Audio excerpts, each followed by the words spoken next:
మీకు ప్రజల పట్ల ఏమాత్రం ప్రేమ అభిమానాలున్నా, భయభక్తులున్నా, మీరిచ్చిన హామీల మీద ఏమాత్రం గౌరవం ఉన్నా ఒప్పుకోండి.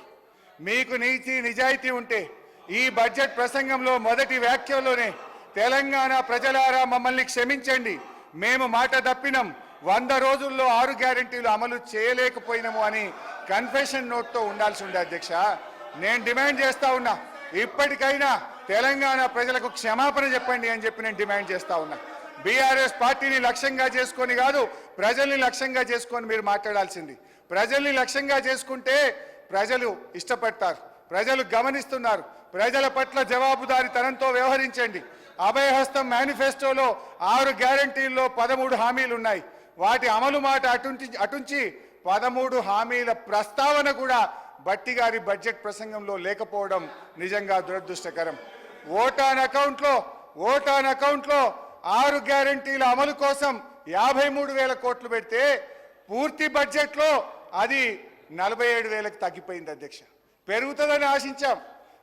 ఓటాన్ అకౌంట్లో 53,000 కోట్లు పెట్టి పూర్తి స్థాయి బడ్జెట్లో 6 గ్యారెంటీల అమలుకు కోత పెట్టి 47,000 కోట్లకు తగ్గించారు అధ్యక్ష. ఇవాళ మీరు ఇచ్చిన హామీలు ఒకసారి గమనిస్తే ఎన్ని డోకాలు చేసింది అధ్యక్ష. డోకా లేకుండా తెలంగాణ ప్రజలకు ఒక్కటన్ను అమలు చేసింది అధ్యక్ష. మీరు 6 గ్యారెంటీలో చెప్పారు, ప్రతి మహిళకు నెలకు 2,500 ఢోకా, అవ్వ తాతలకు 4,000 పింఛన్ ఢోకా, దివ్యాంగులకు 6,000 పెన్షన్ ఢోకా, అన్ని పంటలకు మద్దతు ధరకు 500 బోనస్, కళ్యాణ లక్ష్మి వెంట తులం బంగారం, ప్రతిరోజు సీఎం ప్రజా దర్బార్, ప్రభుత్వంలో ఆర్టీసీ విలీనం, నిరుద్యోగ భృతి 4,000, ఉద్యోగ ఉపాధ్యాయులకు 4 డిఏలు పిఆర్సీ, మొదటి ఏడాది 2 లక్షల ఉద్యోగాలు, 25,000 పోస్టులతో మెగా డిఎస్సి, విద్యార్థులకు 5 లక్షల విద్యా భరోసా కార్డు, డిసెంబర్ 9 రైతులందరికీ 2 లక్షల రుణమాఫీ, రైతు భరోసా రైతన్నలకు, కౌలు రైతులకు 15,000 డోకా, ఆటో డ్రైవర్లకు 12,000 ఆర్థిక సహాయం. డోకా డోకా డోకా కాంగ్రెస్ పార్టీయే ఒక పెద్ద డోకాగా మారింది అధ్యక్ష. మహాలక్ష్మి కాంగ్రెస్ మేనిఫెస్టోలో మొట్టమొదటి హామీ మహాలక్ష్మి పథకం. దాంట్లో మహిళలందరినీ ఆకర్షించి ప్రధానమైన అంశం, ఆ మహిళలకు నెలకు 2,500 చెల్లిస్తామని ఆ రోజు చెప్పారు అధ్యక్ష. కానీ అధికారంలో వచ్చి 8 నెలలు గడిచిపోయింది. మీరు ఇప్పటికే అమలు చేసి ఉంటే ప్రతి మహిళ అకౌంట్లో 20,000 రూపాయలు పడి ఉండేవి. ఇవాళ బడ్జెట్లో అయినా మహాలక్ష్మి కోసం ఏమైనా లక్ష్మిని కేటాయించారంటే లేదు అధ్యక్ష. మహాలక్ష్మి పథకం కోసం గత ఓటాన్ అకౌంట్లో 4,500 కోట్లు ప్రతిపాదించారు. కానీ పూర్తి స్థాయి బడ్జెట్ వచ్చేసరికి మహాలక్ష్మి మాయమైంది అధ్యక్ష. పార్లమెంట్ ఎన్నికల ముందు ఓట్ల కోసం పెట్టారు, ఇప్పుడు అమలు విషయంలో మొండి చేయి చూపారు అధ్యక్ష. ఇందిరమ్మ రాజ్యంలో మహిళలకు జరుగుతున్న న్యాయం ఇది అధ్యక్ష. నేను వారిని కోరేది ఒకటే, మహాలక్ష్మి పథకాన్ని మీరు సత్వరమే అమలు చేయండి, బడ్జెట్లో నిధులు కేటాయించండి, లేదంటే తెలంగాణ మహాలక్ష్ములు మీ పాలిట మహాకాలులవుతారు, జాగ్రత్త అని చెప్పి హెచ్చరిస్తా ఉన్నాను. అదేవిధంగా గ్యాస్ సిలిండర్ అధ్యక్ష, ఎన్నికల ముందు 500కే గ్యాస్ సిలిండర్ అందరికీ అన్నారు అధ్యక్ష. కానీ ఇవాళ షరతులు పెట్టారు. Subject please. సాధారణంగా వ్యాపార ప్రకటనలో ఈ రకమైన వైఖరి ఉంటుంది. పెద్ద అక్షరాలతో ఆకర్షణీయమైన ఆఫర్ పెట్టి కిందెక్కడో చిన్న షరతులు వర్తిస్తాయని కనిపించకుండా పెట్టారు. ప్రభుత్వ వైఖరి కూడా వ్యాపార వ్యవహారాల వలె ఉండడం శోచనీయం అధ్యక్ష. మేము కోరేది ఒక్కటే, తెల్ల రేషన్ కార్డులు ఉన్న వారి అందరికీ ఈ ఉచిత గ్యాస్ సిలిండర్ సబ్సిడీ పథకాన్ని వర్తింపజేయాలని కోరుతా ఉన్నాం అధ్యక్ష. మహిళలకు ఉచిత బస్సు ప్రయాణం పెట్టారు, మంచిదే, మేము వెల్కమ్ చేస్తున్నాం. మంచి చెప్తున్నా, కూర్చో అన్న, మిమ్మల్ని మెచ్చుకుంటున్నా. కానీ బస్సులు సరిపోక ప్రజలు నానా యాతనలు పెడుతున్నారు. బస్సులో స్థలం సరిపోక గొడవలు పడుతున్నారు, కొట్టుకుంటున్నారు. విద్యార్థులు ప్రమాదకరంగా ఫుట్బోర్డ్ ప్రయాణాలు చేస్తున్నారు.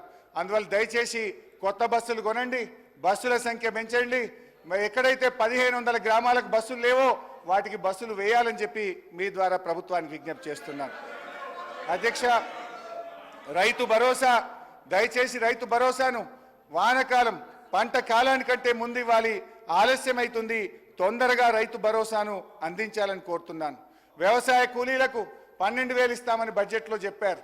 ఈ రాష్ట్రంలో 52 లక్షల మంది ఎన్ఆర్ఈజీఎస్లో నమోదు చేసుకున్నటువంటి కూలీలు ఉన్నారు.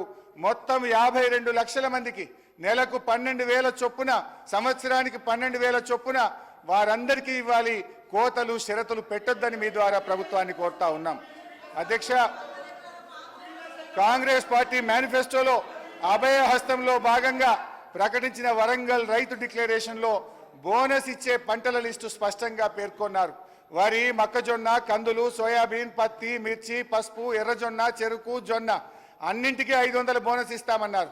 వీటి మద్దతు ధరలకు అదనంగా 500 బోనస్ ఇచ్చి మొత్తాన్ని కూడా చాలా క్లారిటీగా మేనిఫెస్టోలో చెప్పారు. ఇప్పుడేమంటున్నారు? బోనస్ కేవలం వరికే అంటున్నారు. అది కూడా కేవలం సన్నాలకు మాత్రమే అని సన్నాయి నొక్కులు నొక్కుతా ఉన్నారు. డిక్లరేషన్లో ఆ రోజు మీరు పెట్టిన వరికి మద్దతు ధర 2,183 అనేది దొడ్డు రకం వడ్ల మద్దతు ధర. ఇంత స్పష్టంగా పేర్కొని ఇప్పుడు సన్నాలకు మాత్రమే అని ఎట్లా ప్రకటిస్తారు అని అడుగుతా ఉన్నా. ముఖ్యమంత్రి గారు, డిప్యూటీ సీఎం గారు, ఇలే మినిస్టర్ గారు, కోమటిరెడ్డి వెంకటరెడ్డి గారు, జూపల్లి కృష్ణారావు గారు అందరు కలిసి 30 నిమిషాలు వాళ్ళు మాట్లాడిండ్రు. మీరు ఇప్పటిదాకా 68 నిమిషాలు మీరు మాట్లాడిండ్రు. మీరు 57 నిమిషాలు మాట్లాడవలసి ఉండే. ఇక తొందరగా కన్క్లూడ్ చేస్తే వేరే సభ్యులకు అవకాశం. స్పీకర్ సార్, బడ్జెట్ అనేది శాసనసభలో చాలా ముఖ్యమైనది అధ్యక్ష. మీరు ఇట్లా మా గొంతు నొక్కే ప్రయత్నం చేయొద్దు. నేను సబ్జెక్ట్ డీవియేట్ కాను అధ్యక్ష, సబ్జెక్ట్ మీదనే మాట్లాడతాను. అధ్యక్ష, ఇప్పుడు 5 మంత్రులు ముఖ్యమంత్రి గారు మాట్లాడితే వాళ్ళకి సమాధానం చెప్పడానికే పావుగంట పోయింది కదా సార్. నా టైం డీవియేట్ అయింది కదా సార్. దయచేసి కైండ్లీ కోఆపరేట్. అధ్యక్ష, తెలంగాణలో మనకు పండేదే 90% దొడ్డు వడ్లు అధ్యక్ష. అంటే 90% దొడ్డు వడ్లకు మీరు బోనస్ ఇయ్యమంటే అసలు ఆ 10% కూడా ఎందుకు వేస్తారు అధ్యక్ష? అందులో మెజారిటీ ఇంటి మందం తిండి గింజల కోసం రైతులు సన్నవడ్లు వేసుకుంటారు. అంటే మార్కెట్లకు వచ్చే దొడ్డు వడ్లకు ఇయ్యమంటే ఇది రైతులకు మీరు మాట ఇచ్చిన వడ్లకు బోనస్ బోగస్ అవుతుంది. దయచేసి మీరు మేనిఫెస్టోలో చెప్పినట్టు అన్ని పంటలకు అన్ని రకాల వడ్లకు బోనస్ ఇవ్వండి అని చెప్పి నేను కోరుతా ఉన్నా అధ్యక్ష. సన్నాల సాగు పెంచండి, కానీ దొడ్డు రకానికి ద్రోహం చేయకండి అని మీ ద్వారా ప్రభుత్వాన్ని కోరుతున్న అధ్యక్ష. గృహజ్యోతి ప్రారంభమైంది, సంతోషం, ఐ అప్రిషియేట్. కానీ గృహజ్యోతి కూడా పాక్షికంగానే జరుగుతూ ఉంది. నేను కోరేది ఒక్కటే, రాష్ట్రంలో 90 లక్షల తెల్ల రేషన్ కార్డు హోల్డర్స్ ఉన్నారు. తెల్ల రేషన్ కార్డు ఉన్న ప్రతి ఒక్కరికి 200 యూనిట్ల వరకు గృహజ్యోతిని వర్తింపజేసి న్యాయం చేయాలని చెప్పి నేను గౌరవ ప్రభుత్వాన్ని, ఉప ముఖ్యమంత్రి గారిని కోరుతా ఉన్న అధ్యక్ష. ఇకపోతే యువ వికాసం 5వ గ్యారంటీ. యువ వికాసం కింద విద్యార్థులకు 5 లక్షల విద్యా భరోసా కార్డు అన్నారు అధ్యక్ష. ఆ కార్డు ఉంటే ఫీజులే కట్టవలసిన అవసరం లేదన్నారు అధ్యక్ష. ఇప్పటి వరకు కార్డు లేదు.